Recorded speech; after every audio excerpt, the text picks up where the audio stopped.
안녕하세요. 저는 배기영 PD입니다. KBS에서 콘텐츠와 채널을 해외 마케팅하는 일을 하고 있어요. 우리 콘텐츠를 해외 시장에 널리 보급해서 수익도 올리고 또 우리 한류 문화를 전파하는 일을 하고 있는 것이죠. 그런데 이렇게 제가 저를 소개하는 것은 어쩌면 옛날 방식이라고 생각을 해요.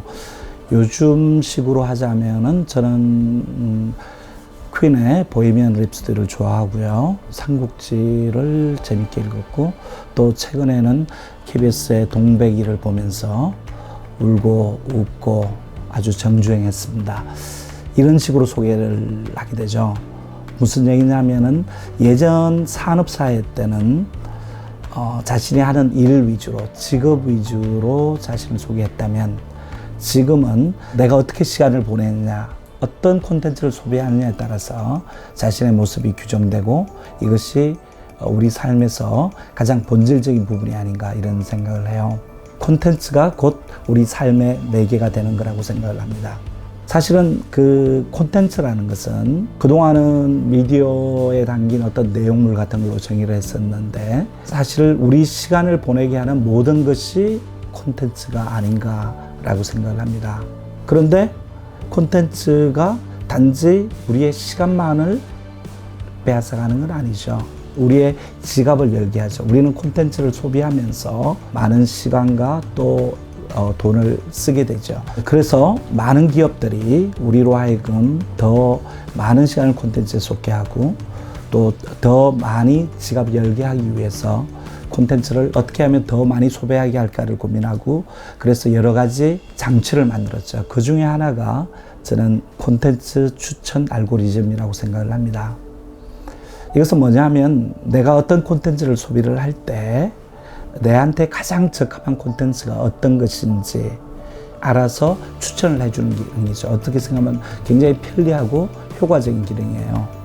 예를 들어 우리가 유튜브를 보면 한 콘텐츠를 보고 나면 또 곧바로 비슷한 유의 콘텐츠가 바로 추천이 되고 넷플릭스 같은 데서도 마찬가지로 추천 영화를 우리가 제공받게 되는 거죠. 기본적으로 콘텐츠 소비를 늘려서 체류 시간을 길게 하고 그래서 더 많은 콘텐츠 소비를 유도하기 위해서 하는 거죠. 그런데 우리는 일반적으로 알고리즘이라 하면은 기계가 하는 것이니까 이것은 가치 중립적이고 그리고 객관적이다라고 생각을 하기 쉬운데 사실은 알고리즘이라는 것은 그것을 만든 기업과 그것을 만든 사람의 이해가 반영된 결과거든요. 미국의 무브온이라는 시민단체를 이끄는 엘리 페리저라는 분이 있어요. 이분이 필터 버블이라는 얘기를 했는데 우리 개인들에게 제공되어지는 정보는 플랫폼에 의해서 아까 말한 콘텐츠 기업들이죠.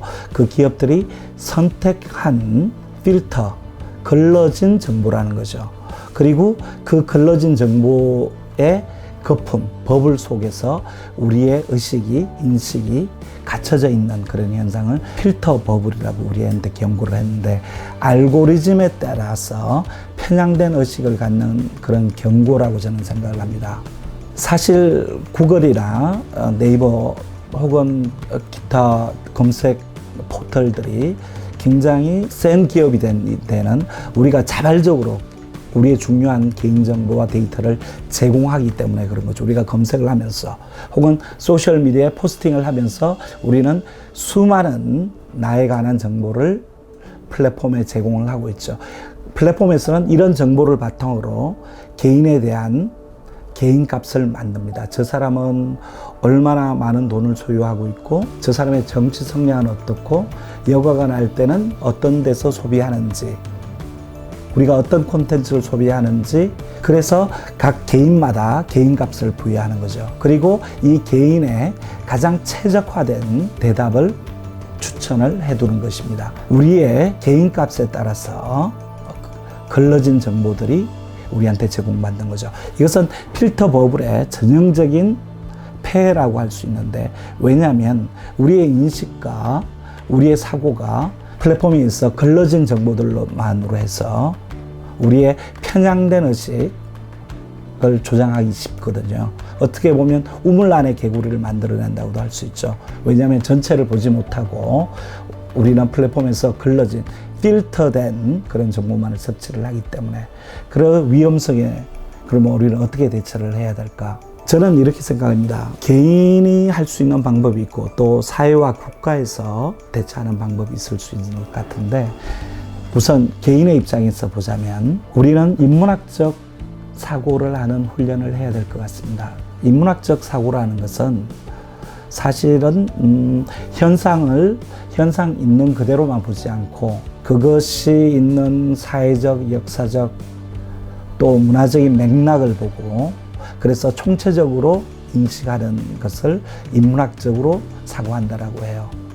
우리가 인문학적으로 생각을 할 수 있다라면은 현상을 현상 그뿐만 아니라 그거를 넘어서 빅픽처를 우리가 그릴 수 있고 또 볼 수 있게 되는 것이죠. 필터 버블에 갇히지 않는 그런 지성적인 훈련들이, 감성적인 훈련들이 필요하다고 생각이 들고요. 정부나 사회에서는 이 필터 버블의 위험에 대해서 정책적으로 또는 적절한 사회적 개입을 통해서 이것을 통제하는 그런 일들이 필요하다고 생각을 해요.